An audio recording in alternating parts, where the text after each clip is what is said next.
think why a team psychologist is important. Athletes are human beings first.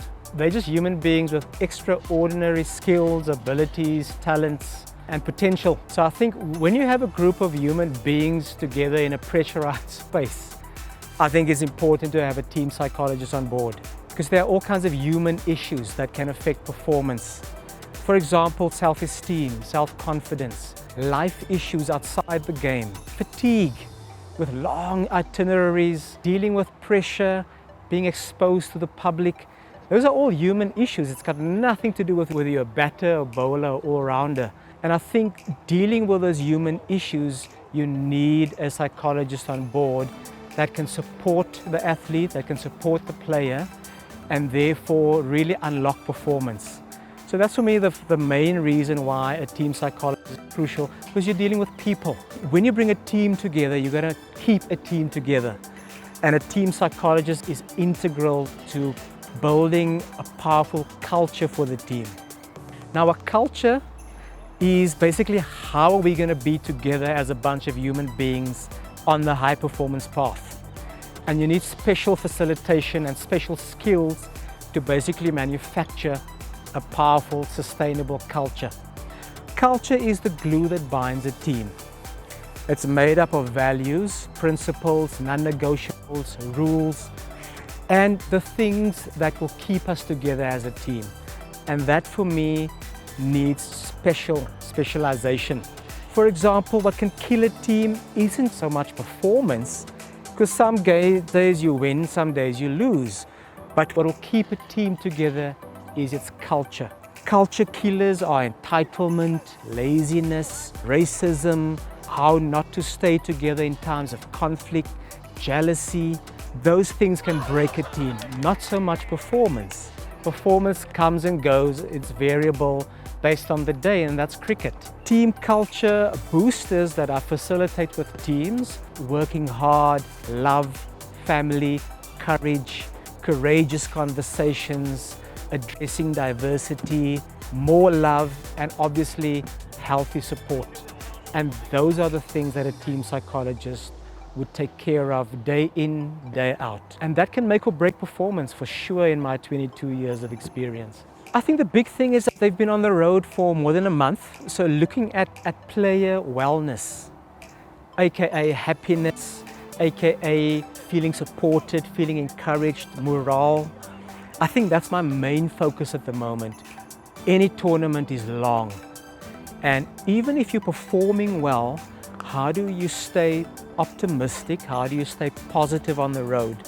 And dealing with daily setbacks, daily issues, and daily human issues as well.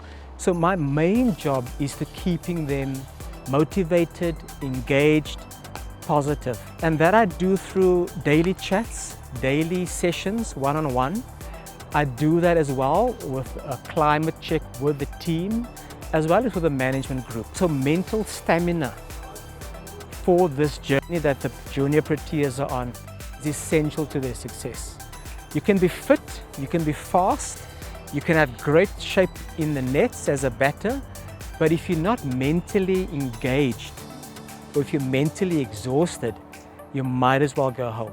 Because so much of this is demanding to be successful at this level. Switching off is essential if you want to really perform over time successfully. Switching off doesn't come automatically. I've got to literally coach, mentor, teach athletes how to switch off. Any sport really, because the passion for the sport, thinking about the sport can completely burn you up and mentally exhaust you. So there's 3 tips that I would always give to athletes or players around switching off. In my conversation with them, I say to them, what hobbies or interests do you have outside of the game? Well, I love gaming. I love following my soccer team. I love hanging out and playing snooker with my teammates. So we look at what do you do outside the game. If there's nothing, you can get in trouble mentally. Number 2, we work on relaxation techniques. Literally, at this level, you actually have to teach players how to relax. So reading, movies, meditation, all kinds of things I teach them as well. I sometimes teach players go learn a different language online just to become differently stimulated. The third thing I would say, always go hang out with your loved ones. Are you staying in touch with your loved ones? Are you doing special things with your loved ones? Are you hiking up mountains?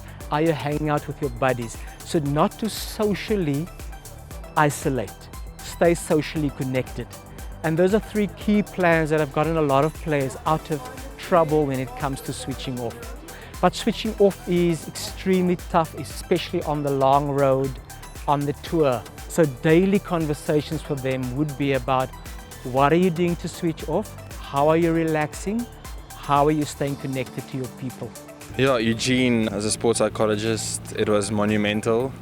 I would say when things aren't going great in a team, like we experienced, I would say 90% of the time it's not skill. We have the skill, it's more a mental thing.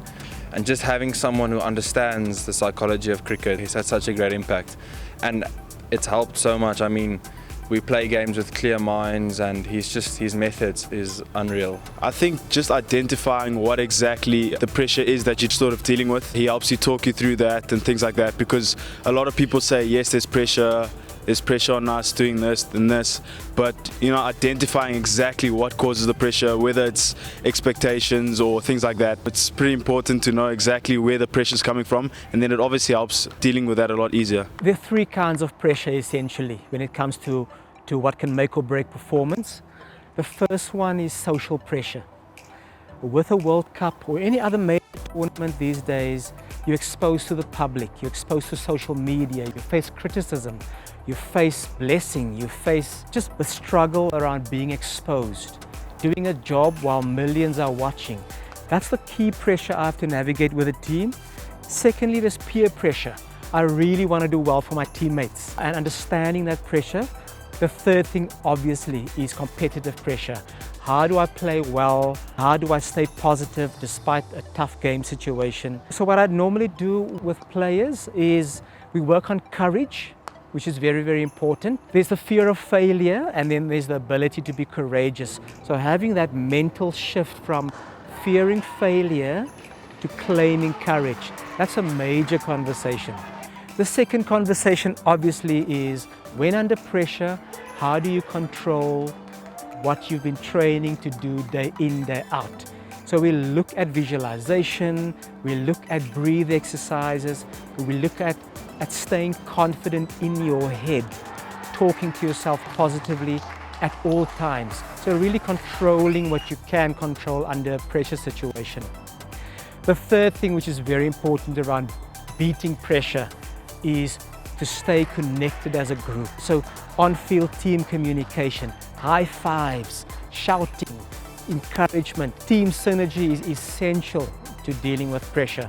So in my team sessions, dealing with pressure, we look at what are the 5 things we're going to do today to stay tight as a team, which keeps pressure at bay. Pressure overwhelms players psychologically. If they feel alone, then they become desperate, then they start to lose their focus and their ability to stay sharp around their processes. So those are some of the things I've been doing day in, day out with the team.